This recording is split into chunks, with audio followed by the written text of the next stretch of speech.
Hello दोस्तों, स्वागत है आपका मेरे चैनल पर। आज हम बात करेंगे एक ऐसे अभिनेता की जो अपनी कॉमेडी से सभी को गुदगुदाने में कामयाब हो गए, पर फिर कहीं खो से गए। फिल्मों में उन्हें वो पहचान नहीं मिल पाई जो पहचान उन्हें टीवी के धारावाहिकों में मिली। आइए बात करते हैं राकेश बेदी।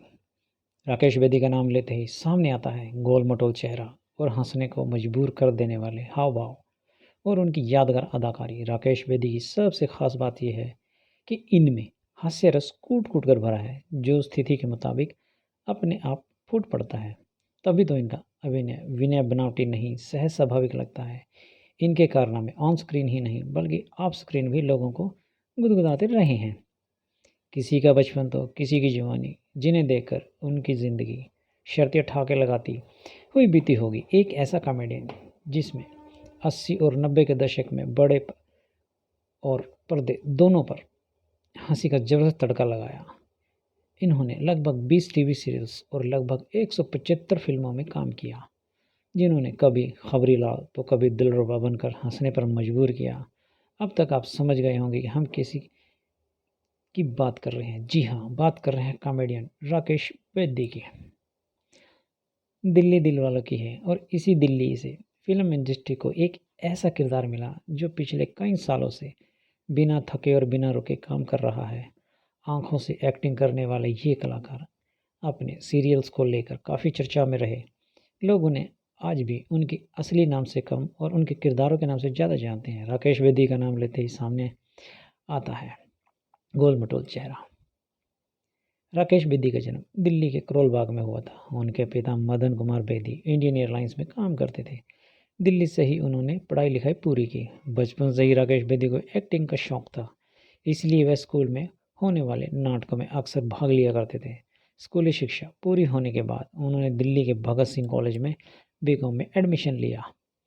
अपने शौक को पूरा करने के लिए उन्होंने पढ़ाई के साथ साथ दिल्ली का एक थिएटर ग्रुप भी ज्वाइन कर लिया। अब पढ़ाई से ज़्यादा उनका मन थिएटर में लगने लगा। वह अपनी अदाकारी के लिए काफ़ी मेहनत भी किया करते थे। प्ले में हिस्सा लेते, खुद स्पॉन्सर ढूंढते और पोस्टर छपवाने के बाद पैसा बचाने के लिए खुद ही दिल्ली की सड़कों पर पोस्टर भी चस्पा करते थे।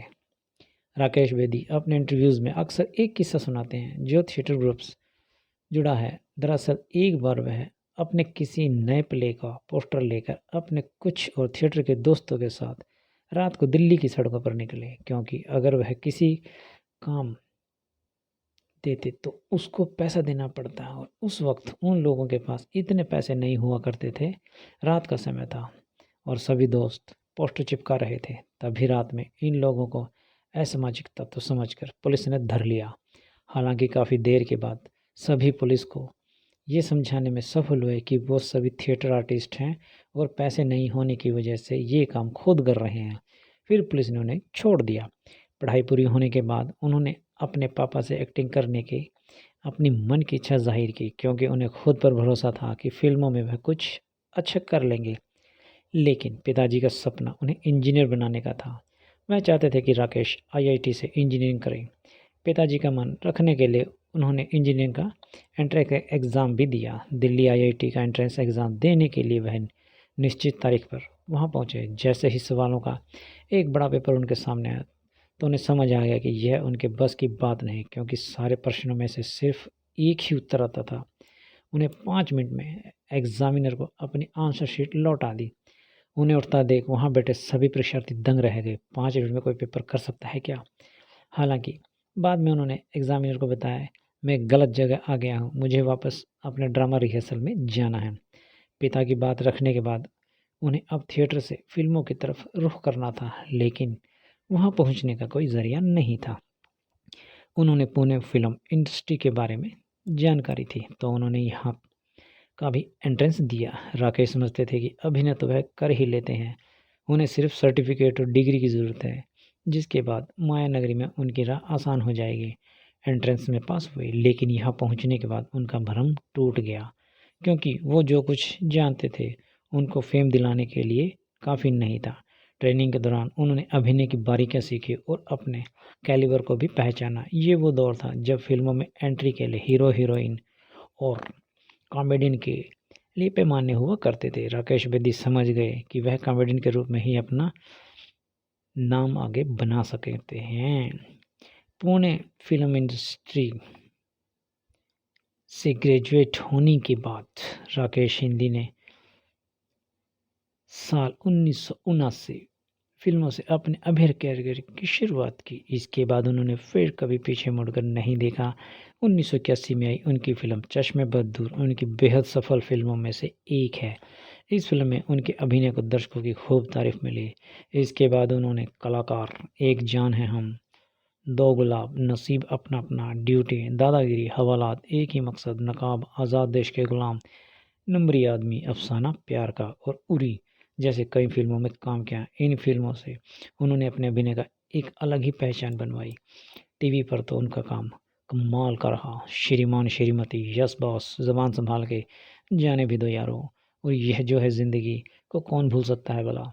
अब वह टीवी को सबसे पसंदीदा कार्यक्रम भाभी जी घर पर हैं में भूरे लाल के किरदार में नजर आ रहे हैं। इन सब के बावजूद राकेश बेदी का पहला प्यार थिएटर ही है, जिसे वे आज तक नहीं भूले हैं। यूं तो राकेश से जुड़े कई दिलचस्प किस्से हैं, लेकिन एक किस्सा ऐसा है जिसको सुनने के बाद आप लोटपोट हो जाएंगे। फिल्म चश्मे बद दूर में बेदी तलवार कट मूछ में नजर आए थे, यानी होठों के ऊपर एक पतली सी मूछ, जो उस जमाने में काफ़ी पॉपुलर थी। राकेश बेदी की इस मूछ की असलियत जानकर आप हैरान रह जाएंगे। दरअसल इस फिल्म की शूटिंग दिल्ली में चल रही थी और इसी बीच राकेश को दूसरी फिल्म की शूटिंग के लिए मुंबई जाना था। वहां पहुंचने पर डायरेक्टर ने उनसे मूछ हटाने के लिए कहा। अब वह दुविधा में थे, करें तो क्या करें, कर भी क्या सकते थे। उन्होंने अपनी मूछें कुर्बान कर दी।